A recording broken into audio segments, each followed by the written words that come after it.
habang pagi. Ini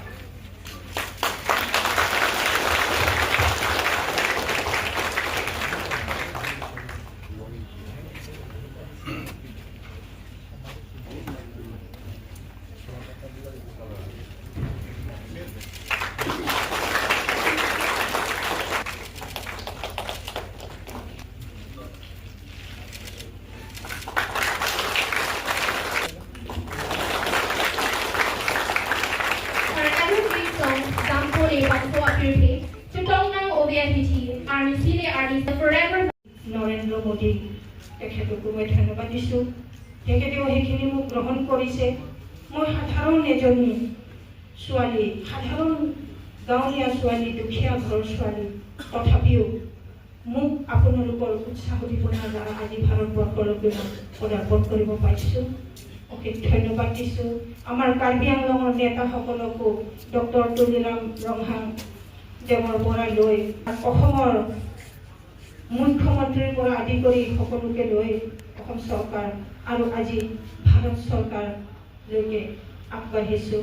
তেখেতে মোক যেতিয়া ফোন কৰিছিলে যে তোমাৰ কাৰণে পদ্মশ্ৰী এৱাৰ্ড মনোনীত কৰা হৈছে, সেইটো কথাটো জানি মোৰ এতিয়া ইমান ভাল লাগিছে আৰু মোৰ ভয়ো লাগিছে। মই কি কৰিম, কিন্তু মোৰ সাহস থাকিল, ৰাইজ আছে মোৰ লগত। আজিলৈকে ৰাইজ মোৰ লগত থিয় দি আছে, গতিকে মই আগবাঢ়ি যাম আৰু সেইখিনি বঁটা মই গোটেই কাৰ্বি আংলঙৰ কাৰণে, গোটেই অসমৰ কাৰণে, গোটেই ভাৰতৰ কাৰণে মই আনি দিম, এইটোৱে মোৰ আশাটো থাকিল। আৰু আজি বাইদেউ ডাঙৰীয়া এটা গান মই প্ৰয়াত জুবিন গাৰ্গ তেখেতৰ লগত গোৱা, জুবিন গাৰ্গ যেতিয়া স্বৰ্গবাসী হৈছিল সেইটো সময়ত মই শুনিবলৈ পালোঁ। মই চালোঁ এই ভিডিঅ'টো, খুব সুন্দৰ গান। তেতিয়া মই বিচাৰ কৰিলোঁ এইবিলাক বাইদেউ ক'ত আছে কি নাই, যোগাযোগ হ'ল। ছাৰ বিজয় ডাঙৰীয়াই তেওঁ সাদৰে লওঁ এপৰ জৰিয়তে যোগাযোগ হ'ল। তেতিয়া মই ক'লোঁ বাইদেউ আপোনাৰ দুটা গান মই এলবাম হেল্প কৰি দিম ফাইনেন্সিয়েলি। তেতিয়া হ'ল খুব কম সময়তে, প্ৰায় দুমাহমানৰ ভিতৰতে গানো গালে, শ্বুটিঙো হ'ল। আৰু এই ধনশিৰি নদীত কোকাজানত ঘৰৰ ওচৰে পাঁজৰে মেক্সিমাম শ্বুটিং ইয়াতে কৰিছোঁ। আৰু মুনিত আকাই যিটো মানুহৰ জীৱন আৰু কাচিমখন কাৰ্বি আংলং বিলাবেট কাৰ্বি আংলং বুলি এটা এলবাম ওলাল, খুব সুন্দৰ। আৰু মুনিত আকাই যিটো মানুহৰ জীৱন, এইটো পখিলা বাইদেউৰ নিজৰ জীৱনৰ লগত যিটো ইনচিডেণ্ট হ'ল তাৰ ওপৰত বেছ কৰি বাইদেউ গানটো লিখিছে। গতিকে এই গানটো যেতিয়া আমি ৰিলিজ কৰি চাই থাকোঁতে বাইদেউ অকণমান ভাবুকো হৈ গৈছে, কিন্তু খুব সুন্দৰ বাইদেউৰ যি কণ্ঠ আজি আমি সকলোৱে শুনিলে খুব সুন্দৰ আৰু ভাল লাগিছে কাৰ্বি আংলঙৰ পৰা। আৰু তেওঁৰ নিজৰ প্ৰতিভাৰ জৰিয়তে এতিয়া ভাৰত চৰকাৰে প্ৰধানমন্ত্ৰী নৰেন্দ্ৰ মোদী ডাঙৰীয়াৰ নেতৃত্বত তেখেতক পদ্মশ্ৰী এৱাৰ্ড এইবাৰ দিছে। গতিকে মোদী ডাঙৰীয়াক মই ধন্যবাদ দিছোঁ কাৰ্বি আংলঙৰ ৰাইজৰ হৈ, আৰু বাইদেউক অশেষ অভিনন্দন জ্ঞাপন কৰিছোঁ।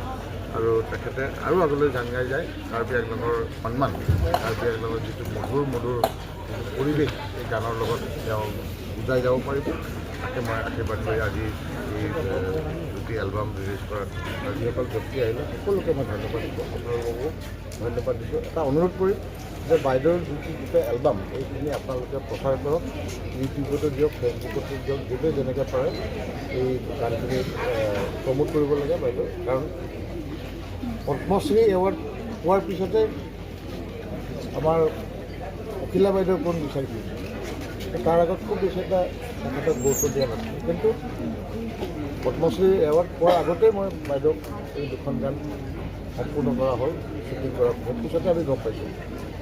আমি পদক কন্যাক লগাৰ আগতেই ৰিলিজ কৰাৰ কাৰণে প্লেনিং কৰিছিলোঁ, ফেব্ৰুৱাৰী ডেটটো ঠিক কৰিলোঁ। আমাৰ পিছু ডাঙৰীয়া ডিৰেক্টৰ নিজৰ কথা পাতিলোঁ, আৰু আজি এই শুভ মুহূৰ্তত আমি এই দুয়োটাই এলবাম ৰিলিজ কৰিলোঁ।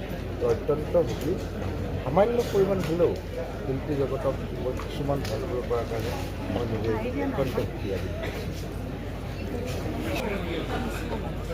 কাৰণ আজি মই নিজে দেখিছোঁ, নিজে অনুভৱ কৰিছিলোঁ।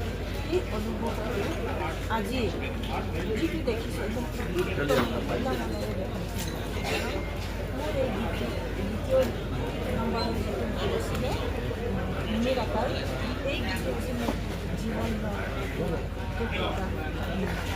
বহুত দিনৰ মই লিখিছিলোঁ মই যেতিয়া গাবলৈ গৈছিলোঁ তেতিয়াতে লিখিছিলোঁ কিন্তু মই তাকে প্ৰকাশ কৰিব পৰা নাই আনক গাবলৈ আনি কিছুমানে নেগায় আৰু মই যেতিয়া গাবলৈ হ'লে মই নিজৰ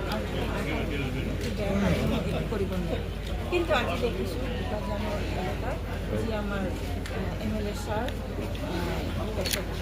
ডাঙৰীয়া ছাৰে তেখেতে আজি মোৰ এই জীৱনৰ দুখটো মুকলি কৰি দিলে মোৰ জীৱনৰ দুখ যিটো মানে খুব আটকি আছিলে মোৰ অন্তৰখন কিন্তু আজি ছাৰে সকলো মুকলি কৰিব আৰু আমাৰ ধন্যবাদ কিশোৰ ছাৰ তেখেতেও অধিক কষ্ট কৰি সেইখিনি মানে প্ৰকাশ কৰিবলৈ চেষ্টা কৰিলে আৰু আজি প্ৰকাশ হ'ল আৰু যি এক্ট্ৰেছবিলাক মানে অভিনয় কৰা অভিনেত্ৰীবিলাকৰ কাৰণে মই নিজে গাই আছোঁ আৰু মই নিজে শ্বুটিং কৰি আছোঁ এনেকুৱা লাগিছে অন্তৰৰ দুখটো পূৰা মানে উঠি গ'ল সেইকাৰণে আজি ভাল লাগিছে আপোনালোকৰ সকলো ৰাইজৰ আগত এইখিনি মই প্ৰকাশ কৰিব পাইছোঁ মোৰ জীৱন সাৰ্থক